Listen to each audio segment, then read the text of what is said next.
جو آپ کو میں ایک کہانی سنا رہا ہوں. ایک عالم فاضل جو ہے، پڑھا لکھا آدمی، وہ شہر میں گیا، نوکری تلاش کر رہا تھا. کیا تلاش کر رہا تھا؟ نوکری تلاش کر رہا تھا. جیسے آج کل نوکریاں نہیں مل رہی، لوگ مارے مارے پھر رہے ہیں. تو جب وہ شہر میں پہنچا تو شہر کے دروازے سارے بند تھے. دروازے کیا تھے؟ اس نے لوگوں سے پوچھا، باہر لائنیں لگی ہوئی ہیں، گاڑیاں چیزیں کھڑی ہیں، دروازے بند ہیں، بھئی دروازے کیوں بند ہیں؟ تو اس کو بتایا گیا کہ بادشاہ کا جو باز تھا نا وہ اڑ گیا. تو بادشاہ نے حکم دیا دروازے بند کر دو. وہ بڑا حیران ہوا، کہتا ہے باز اڑنے کی چیز ہے اور بند کیا کیے ہوئے دروازے. یعنی بادشاہ کی طرف بے وقوف ہے. بادشاہ بھی بڑے بے وقوف ہوتے ہیں. عقل مند بادشاہ مل جائیں تو قوم ترقی کر جاتا ہے، بے وقوف بادشاہ ہو تو قوم ڈوب جاتی ہے. جیسے آج ہمارے ملک کا حال تھا، بے وقوف بادشاہ ملے قوم ڈوب گئی. تو اب وہ پریشان، وہ کہنے لگا کہ مولا عجیب بات ہے کہ اس کو تو نے بادشاہ دی اور عقل سے پیدل ہے، اور میں اتنا پڑھا لکھا اور میرے پاس جاب ہی نہیں، نوکری نہیں، پیسے نہیں. تو کسی دانا نے اس کی یہ بات سن لی.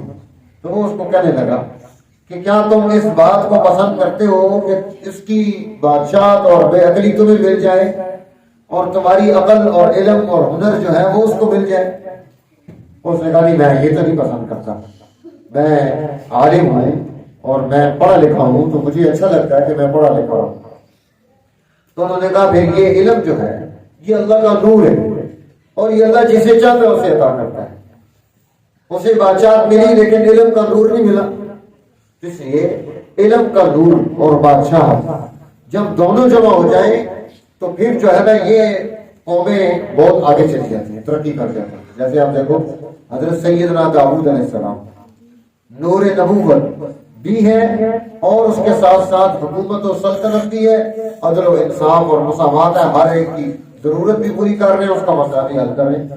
حضرت عمر بن الخطاب، علم نبوت، نور نبوت بھی ہے، بادشاہت بھی ہے. ٹھیک ہے.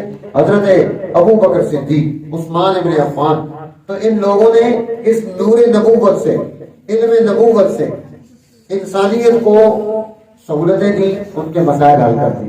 اور جہاں بادشاہ ہمارے حکمرانوں جیسے بے عقل اور جاہل، تو اس کا نتیجہ کیا نکلا؟ آج ہم غلام ہیں، مصیبتوں میں مبتلا ہیں، رزق کی کمی ہے، بجلی نہیں، کبھی دانا ختم ہو جاتا ہے، گندم ختم ہو جاتی ہے، کبھی ٹماٹر نہیں ملتے، کبھی چینی نہیں ملتی، کبھی کیا نہیں ملتا. قوم مصیبت میں مبتلا ہے. ڈالر اوپر کی طرف جا رہا ہے، پیٹرول مہنگا ہو رہا ہے، لحاظ مہنگے ہو رہے ہیں.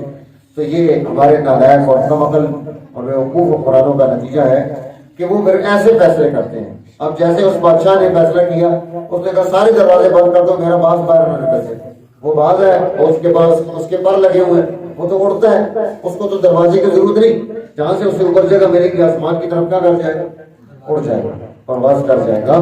تو اس لیے یہ عقل یہ اللہ کی طرف سے بڑی نعمت ہوتی ہے، علم بھی اور عقل بھی، اور پھر اس کے ساتھ ساتھ سلطنت و حکومت ہو تو قومیں ترقی کرتی ہیں. اللہ تعالیٰ ہمیں سمجھ ہو کر نصیب فرمائے.